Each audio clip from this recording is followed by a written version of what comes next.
고난주간 총회 특별 새벽 영상 연합기도회 둘째 날 오신 우리 총회사나 사랑하는 목사님들 그리고 장로님들, 성도님들을 주의 이름으로 환영합니다. 오늘 이 아침에 찬양으로 하나님께 나아가겠습니다.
은혜로운 찬송 하나님이 기쁘게 받으시고 또 우리 하나님께 영광을 돌린 줄로 압니다. 이제 사도신경으로 하나님께 우리의 신앙을 고백합니다. 전능하사 천지를 만드신 하나님 아버지를 내가 믿사오며 그의 아들 우리 주 예수 그리스도를 믿사오니 이는 성령으로 잉태하사 동정녀 마리아에게 나으시고 본디오 필라도에게 고난을 받으사 십자가에 못 박혀 죽으시고 장사한 지 사흘 만에 죽은 자 가운데서 다시 살아나시며 하늘에 오르사 전능하신 하나님 우편에 앉아 계시다가 저리로서 산자와 죽은 자를 심판하러 오시리라. 성령을 믿사오며 거룩한 공예와 성도가 서로 교통하는 것과 죄를 사하여 주시는 것과 몸이 다히 사는 것과 영원히 사는 것을 믿사옵나이다. 아멘. 이제 하나님의 말씀을 봉독합니다. 히브리서 13장 11절로 13절을 같이 한번 봉독하겠습니다. 같이 읽습니다. 시작. 이는 죄를 위한 짐승의 피는 대제사장이 가지고 성소에 들어가고 그 육체는 영문 밖에서 불사름이라. 그러므로 예수도 자기 피로써 백성을 거룩하게 하려고 성문 밖에서 고난을 받으셨느니라. 그런즉 우리도 그의 치욕을 짊어지고 영문 밖으로 그에게 나아가자. 여러분, 지금까지 인생을 살아오시면서 크나큰 치욕을 당해보셨습니까? 무엇 때문에 그런 치욕을 당하셨습니까? 오늘 본문에 보면은 우리 예수님께서는 자신의 피로서 우리를 구원하시기 위하여 온갖 고난과 치욕을 당하셨다고 말씀하고 있습니다. 히브리서 13장 12절을 보시겠습니다. 시작. 그러므로 예수도 자기 피로써 백성을 거룩하게 하려고 성문 밖에서 고난을 받으셨느니라. 여러분, 우리 주 예수 그리스도께서 성문 밖에서 고난을 당하셨다. 무슨 뜻일까요? 구약에서 이 성이나 진영은 주로 언약의 지경, 은총의 지경을 의미했습니다. 그래서 이스라엘 백성들이 죄를 지어서 돌에 맞아 죽을 때도 절대로 성 안에서는 그런 일이 있을 수 없었어요. 성 바깥에, 진영 바깥으로 끌려가서 돌에 맞아 죽었던 것입니다. 그러므로 성 바깥으로 쫓겨나는 것은 언약으로부터 이탈을 당하는 것이요, 하나님 앞에 저주를 받는 것이었습니다. 그런데 우리 예수님께서 성문 밖으로 가셔서 고난을 당하셨다는 것입니다. 그만큼 예수님의 십자가의 죽음은 바로 저주스러웠다는 것이죠. 이런 사실을 히브리서 기자는 구약의 제사와 연결을 시켜서 말씀하고 있습니다. 히브리서 13장 11절입니다. 시작. 이는 죄를 위한 짐승의 피는 대제사장이 가지고 성소에 들어가고 그 육체는 영문 밖에서 불사름이라. 여러분, 구약에서요, 화목제물의 제사는 그 제물 중의 일부를 제사장이 먹었습니다. 심지어는 하나님께 온전히 드리는 번제 같은 경우도 그 가죽은 제사장이 취했습니다. 그러나 속죄의 제물은 그 어떤 것도 제사장이 취할 수가 없었습니다. 하나님께 드리고 남은 고기, 가죽까지 영문 밖에 가서 다 불태워서 완전히 소멸을 시켜야 했습니다. 자, 레위기 8장 17절입니다. 시작. 그 숫송아지 곧 그 가죽과 고기와 똥은 진영 밖에서 불살랐으니 여호와께서 모세에게 명령하심과 같았더라. 왜 그랬을까요? 이유는 하나입니다. 그 속죄제의 고기 속에 백성들의 죄가 전가되었기 때문입니다. 죄로 오염이 됐어요. 그래서 남은 고기는 제사장이 절대로 취하지 못하고 진영 바깥에 가서 전부 불태워 불살랐던 것입니다. 그래서 속죄의 어린 양으로 오셨던 우리 예수님께서도 영문 밖으로 끌려가신 것입니다. 십자가에 고난을 당하셨어요. 바로 그 영문 밖이 어딘 줄 아세요? 골고다 언덕입니다. 예수님께서는 그 치욕의 십자가를 짊어지시고 이리 비틀 저리 비틀 골고다 언덕까지 올라가십니다. 그 전에 얼마나 로마 군병들로부터 매를 맞으시고 고문을 당하셨던지 더 이상 십자가를 치고 올라갈 힘이 없었습니다. 그래서 예수님 대신에 구레네 시몬이 이 십자가를 치고 갔던 것 아니겠습니까? 예수님은 그렇게 저 골고다 언덕에 올라가셔서 저 높은 십자가에 못 박힌 채 대롱대롱 달리셨습니다. 어두컴컴한 하늘 아래 십자가에 달려 온몸을 비틀거리며 신음하신 그 예수님의 모습은 더 이상 사람의 모습이 아니었습니다. 다윗은 이 모습을 한 마리의 벌레라고 시편 22편에서 노래했지 않습니까? 그러니 그런 벌레의 모습이 되기까지 주님의 고통은 얼마나 컸겠습니까? 얼마나 가슴이 아프고 얼마나 저렸겠습니까? 살점이 찢기고 터지는 고통, 뼈마디가 으스러지고 깨지는 그 아픔, 얼마나 저리고 아리셨을까요? 오죽하면 우리 예수님께서 엘리 엘리 라마 사박다니, 내 하나님 내 하나님 내 아버지여 어찌하여 나를 버리셨나이까, 하늘로부터 버림을 받고 땅으로부터 버림을 받았던 그 순간 주님께서 그렇게 외치는 외마디 아니었습니까? 버림받은 그 순간은 아마도 영혼까지 아리고 또 저렸을 것입니다. 여러분, 이러한 고통을 여러분은 과연 평소에 얼마나 생각하셨습니까? 오늘 우리 고난주간을 맞이하여 이런 주님의 고통을 묵상해야 됩니다. 아, 주님 얼마나 아프셨습니까? 얼마나 그 영혼이 저리고 아리셨습니까? 얼마나 아프셨나. 못 박힌 그 손과 발, 죄 없이 십자가에 매달리신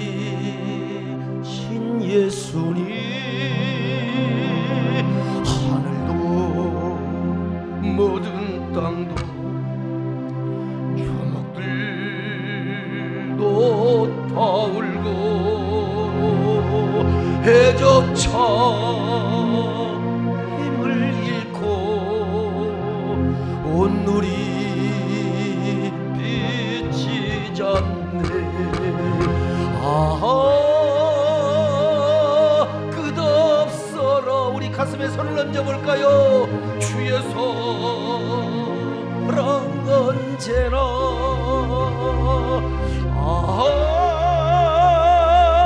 영원토록 구원의 강물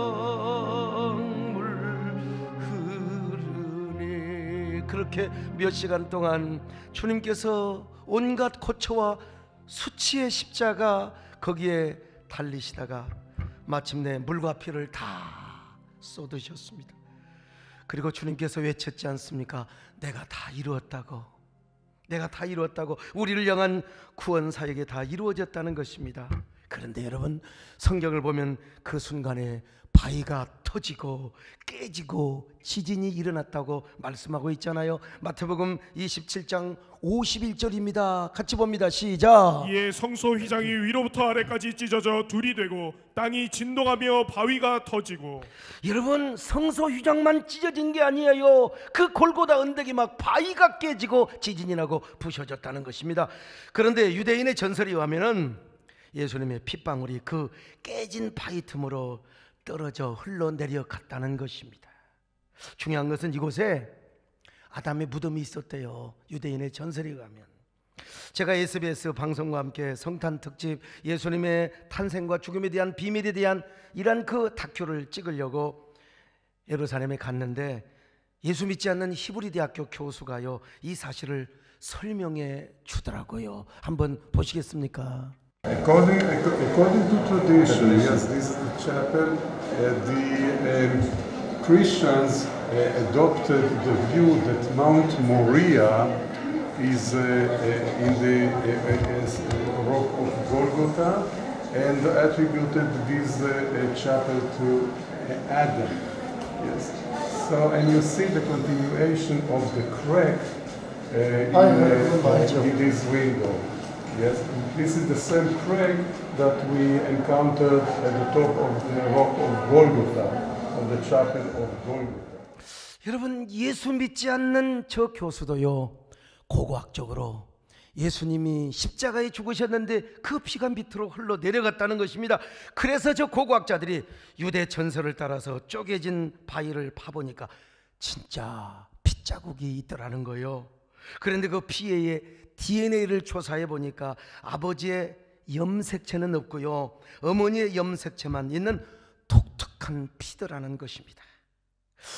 여러분, 정말 그곳이 전설대로 아담의 뼈가 묻혀 있었던 곳이라고 한다면 이 역시 바로 예수님의 피가 인간의 원죄까지 용서해 주었다는 교훈의 메시지를 받을 수 있지 않겠습니까?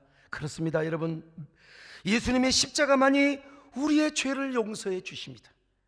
바로 이러한 은혜를 베풀어 주시기 위하여 예수님은 성문 밖에서 온갖 고난과 치욕의 십자가를 지신 것입니다. 그래서 이러한 주님의 고난과 치욕을 생각할 때마다 여러분, 우리는 가슴이 뭉클해집니다. 그리고 우리의 눈동자에 눈물샘이 터지게 되고요, 그리고 뜨거운 목젖으로 우리는 이러한 고난 앞에 고개를 숙이게 되지요. 예수님의 십자가를 생각할 때 누가 그 십자가 앞에서 교만할 수 있단 말입니까? 다 우리는 고개를 숙이게 되어 있는 것이죠. 주 달려 죽은 십자가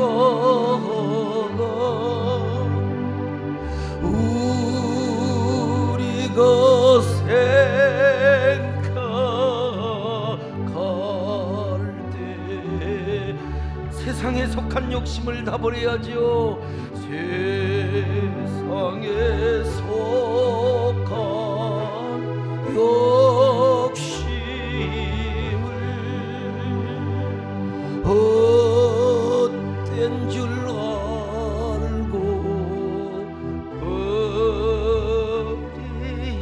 버리네. 참 여러분, 기가 막히죠. 우리의 교만, 세상 허영, 십자가 앞에서 무엇을 자랑할 수 있겠습니까?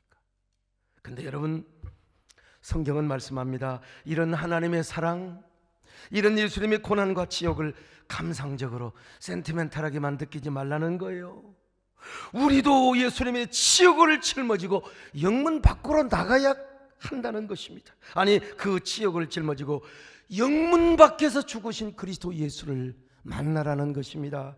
이게 바로 오늘 본문의 강조점이에요. 히브리서 13장 13절입니다. 시작. 그런즉 우리도 그의 치욕을 짊어지고 영문 밖으로 그에게 나아가자. 여러분, 우리도 예수님께서 지셨던 그 불명예스럽고 수치스럽고 치욕적인 십자가를 짊어지자는 겁니다.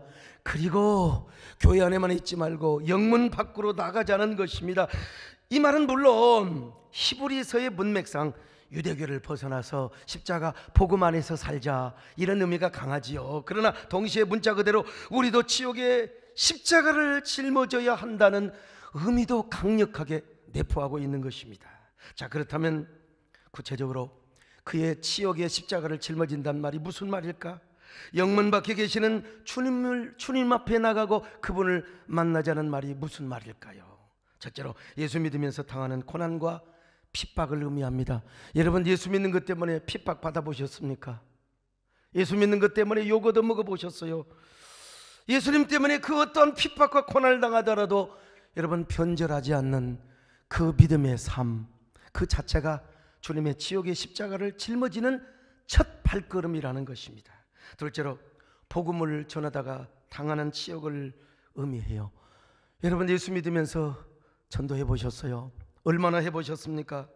우리가 전도하다 보면 모욕도 당합니다. 교회 욕도 먹어요. 얼마나 예수님을 막 그냥 조롱하는 사람이 있습니까? 그래도 참으면서 끝까지 십자가의 복음을 전하는 것이 그리스도의 남은 고난을 우리 몸에 채우는 겁니다. 세 번째로 교회를 섬기면서 당하는 치욕을 의미하는 것이죠. 우리가 그냥 예배만 드리고 왔다 갔다 하면 교회에서 무슨 오해를 당합니까? 욕먹을 이유도 없어요.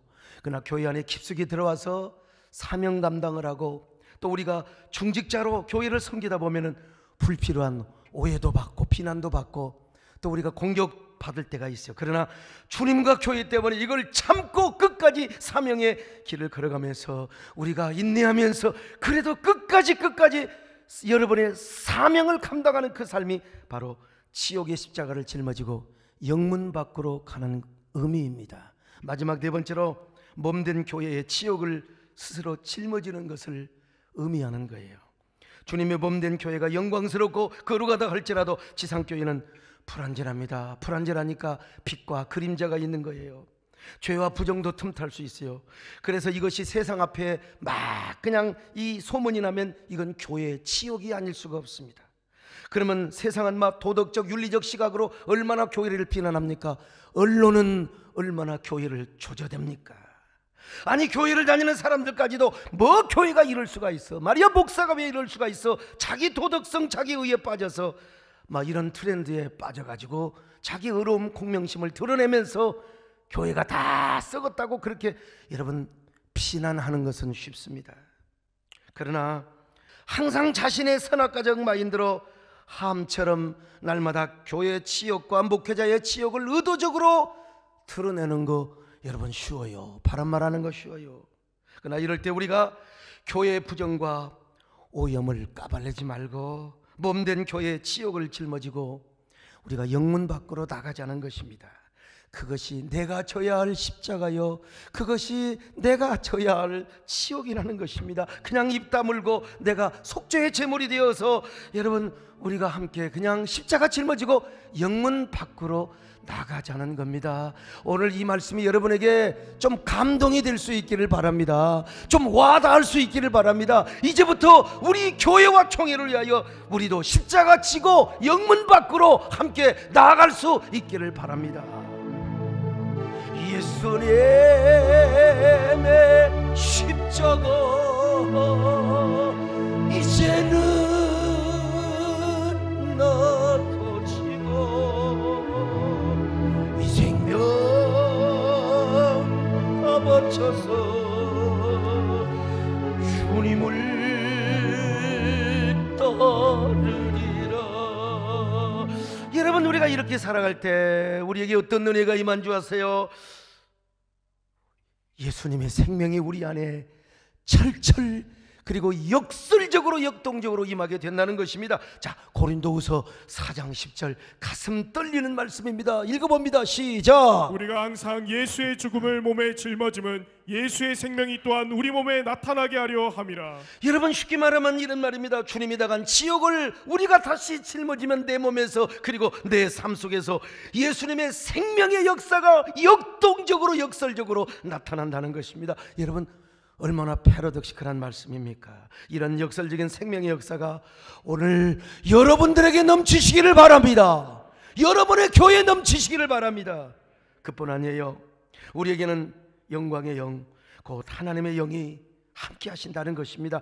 여러분 그럴수록 성령이 우리 안에 막 충만하게 된다는 거예요. 자, 베드로전서 4장 13절로 14절입니다. 같이 봅니다. 시작. 오히려 너희가 그리스도의 고난에 참여하는 것으로 즐거워하라. 너희가 그리스도의 이름으로 치욕을 당하면 복 있는 자로다. 영광의 영 곧 하나님의 영이 너희 위에 계심이라. 여러분 그리스도의 이름으로 치욕을 당하면 영광의 영 성령이 우리 가운데 강력하게 임재하며 머무시겠다는 것 아니겠습니까? 여러분 주님의 복음과 몸된 교회를 섬기면서 당할 치욕이 있거든 이제부터 기쁨으로 당하시기를 바랍니다. 교회를 위하여 총대를 메시기를 바랍니다. 행이라도 교회가 여러분 보기에 불합리하고 부조리한 부분이 있다 할지라도 여러분 그거 가지고 까발리기 이전에 주여 그 치욕을 짊어지고 여러분이 영문 밖으로 나가세요. 영문 밖으로 나가세요. 그 치욕을 영문 밖에 나가서 기도하면서 믿음으로 다 그냥 불태워버리세요. 그럴 때 여러분 속에 놀라운 그리스도의 생명의 역사가 나타나게 될 것입니다. 그리고 여러분이 하나님의 영광의 영이 위대하게 나타나게 될 것입니다. 아니 여러분의 교회가 다시 세워지며 그리고 회복되는 역사가 나타나게 될 것입니다. 그리고 이러한 교회들이 모여서 우리 총회를 다시 회복시키며 세우는 위대한 역사가 나타나게 될 것입니다. 오늘 고난주간 총회 특별 새벽 영상 연합기도에 함께 하신 여러분 모두가 주님이 지신 십자가의 고난과 치욕을 짊어지시는 그런 결단과 그리고 각오를 하시는 이 거룩한 아침, 거룩한 새벽이 될 수 있기를 바랍니다. 여러분은 이제 우리 함께 마음을 모두어서 합심 기도를 드리겠습니다. 우리 각자 흩어졌지만 각자 있는 처소에서 우리 함께 가슴에 손을 얹든지 간절히 손을 들고 기도하시든지 우리 하나님 앞에 합심 기도를 드리겠습니다. 아, 나는 이 말씀 앞에 나는 어떠한 사람이었는가? 과연 나는 얼마나 주님의 지옥의 십자가를 지고 영문 밖으로 나갔던 사람인가? 아니면 혹시라도 그 지옥의 십자가를 은근히 능욕하지는 않았습니까? 주여, 이제부터라도 우리도 지옥의 십자가를 짊어지고 영문 밖으로 나아가게 하옵소서. 우리 함께 주여를 외치며 기도합니다. 주여, 주여 믿습니다. 주님의 몸된 교회가 비난받고 공격을 당하고 우롱을 당할 때 과연 우리는 얼마나 주님의 교회를 감싸안고 기도하였습니까? 주여, 이제 그 모든 지역을 우리가 짊어지고 영문 밖으로 나아가게 하여 주옵소서. 자, 그렇게 해서 우리가 총회를 세우며 우리의 교회를 세우게 하여 주시옵소서. 주여, 나는 어떤 사람이었습니까? 나는 얼마나 주님의 지역을 짊어졌던 사람입니까? 몸된 교회를 위하여 얼마나 눈물로 기도했던 사람입니까? 행여라도 이제부터는 주님의 그 지옥의 십자가를 피하지 않게 하여 주옵시고, 주여, 그 십자가를 다시는 능력하지 않도록 도와주시옵소서. 아멘. 그리하여 우리 교회를 세우며 우리 총회를 세워가는 오늘 귀한 주인공들이 되게 하여 주시옵소서. 계속 기도합니다. 여러분, 이제 우리 총회장님과 총회 임원들, 그리고 총회를 섬기는 모든 목사님과 장로님들을 위해서 기도합시다. 특별히 총회장님에게 리더십을 허락하여 주시고 또 우리 총회를 잘 회복시키는 그런 위대한 총회장으로 축복하여 주옵소서. 그리고 총회를 섬기는 모든 분들에게도 이러한 은혜를 달라고 우리 함께 주여를 부르고 기도합니다. 주여, 주여 믿습니다. 우리 아버지 하나님이여, 우리 총회가 세워지게 하여 주옵소서. 우리 총회장님이 하나님이여 귀한 헤더십을 잘 발휘할 수 있도록 도와주시고 리더십을 잘 세우게 하여 주옵소서. 그래서 우리 총회가 더 회복되게 하여 주시고 굳건하게 세워지게 하여 주시고 다시 비상하며 운비하며 날개치며 솟구치는 우리 총회가 되게 하여 주옵소서. 우리 모두 총회를 위하여, 그리고 우리 총회를 섬기는 지도자를 향하여 기도하는 저희들 되게 하여 주옵소서. 우리는 과연 총회를 위하여 얼마나 기도하였습니까? 우리는 얼마나 총회를 얼마나 사랑하였습니까? 주여, 이제부터 총회를 위하여 기도하며 우리 총회가 굳건하게 서서 우리 총회 산하의 교회들을 보호하며 그리고 한국교회의 생태계와 귀한 공적인 사역을 잘 해나갈 수 있도록 우리 총회를 주님 축복하여 주시옵소서. 여러분, 또 하나 마지막으로 기도할까요? 여러분, 이 코로나 위기 속에서 우리가 지금 얼마나 답답하고 있습니까? 하나님이 코로나가 물러가게 하여 주시옵소서. 특별히 우리 총회 산하의 교회 안에 확진자들이 생겨나지 않게 하여 주옵시고 우리 총회 하나라도 절대로 폐쇄당하는 일이 없게 하여 주시옵소서. 아니, 코로나 바이러스들이 예수님의 보혈의 능력으로 멸절되게 하여 주시옵소서. 사멸되게 하여 주시옵소서. 우리 다같이 주여 부르고 기도합니다. 주여, 주여. 우리 아버지여 믿습니다. 하나님, 우리가 예배가 자유로워지게 하여 주시옵소서. 주여, 코로나가 예수 이름으로 물러가게 하시고 보혈의 능력, 보혈의 능력, 보혈의 능력, 주여, 보혈의 능력으로, 보혈의 능력으로 주여, 주여. 우리 아버지, 코로나가 사멸되게 하여 주시고 우리 한국교회가 주일날이면은 덧대기 시장을 이루고 북적거리게 하여 주옵소서. 특별히 5월달에 있을 목장기도회가 연기되지 않게 하여 주옵소서. 계획대로 잘 이루어지게 하여 주옵소서. 주여, 주여 믿습니다. 아멘. 주의 보혈, 예수의 보혈, 예수님의 보혈의 능력으로 아버지 믿습니다. 아멘. 할렐루야. 아멘. 하나님, 우리도 지옥의 십자가를 짊어지게 하여 주시옵소서. 그리고 우리 총회를 세워주시옵소서. 아버지, 특별히 우리 총회장님과 모든 리더급들을 주님이 함께 해주시고 특별히 코로나가 예수님의 보혈의 능력으로 다 사라지게 하여 주옵시고 사멸되게 하여 주시옵소서. 그래서 우리 총회 산하 교회들이 더욱더 자유롭게 예배를 드리게 하여 주옵시고 5월달에 계획하고 있는 우리 목사장로 기도회, 목장기도회가 주여 원활하게 이루어지게 하여 주옵소서. 계획대로 이루어지게 하여 주옵소서. 우리 교단의 교회들이, 그리고 우리 교단 본부가, 우리 총회가 우리 한국교회를 섬기며 이끌어나가는 퍼스트 리더가 되게 하여 주옵소서. 에누 바이러스, 거룩한 생명의 바이러스의 역할을 하게 하여 주시옵소서. 오늘 이 새벽기도에 동참한 귀한 분들, 오늘 다시 한번 교회를 사랑하며 총회를 사랑하며 우리 교회를 세워가는 복된 축복의 통로자들이 되게 하여 주시옵소서. 예수님의 이름으로 기도 올리옵나이다. 아멘. 여러분, 우리 주님 가르친 기도로 함께 기도하시겠습니다. 하늘에 계신 우리 아버지여, 이름이 거룩히 여김을 받으시오며 나라에 임하오시며 뜻이 하늘에서 이루어진 것 같이 땅에서도 이루어지이다. 오늘날 우리에게 일용할 양식을 주옵시고 우리가 우리에게 죄 지은 자를 사하여 준 것 같이 우리 죄를 사하여 주옵시고 우리를 시험에 들게 하지 마옵시며 다만 악에서 구하옵소서. 대개 나라와 권세와 영광이 아버지께 영원히 있사옵나이다. 아멘. 여러분, 이제 기도회는 끝났지만 그래도 각자 우리가 함께 이 말씀을 붙잡고 우리 하나님께 간절히 기도줄을 붙잡고 여러분 기도하시기를 바랍니다. 여러분 주여 부르고 각자 개인 기도를 드리겠습니다. 주여, 주님의 보혈의 능력을 붙잡고 여러분 기도하시기를 바랍니다. 주의 보혈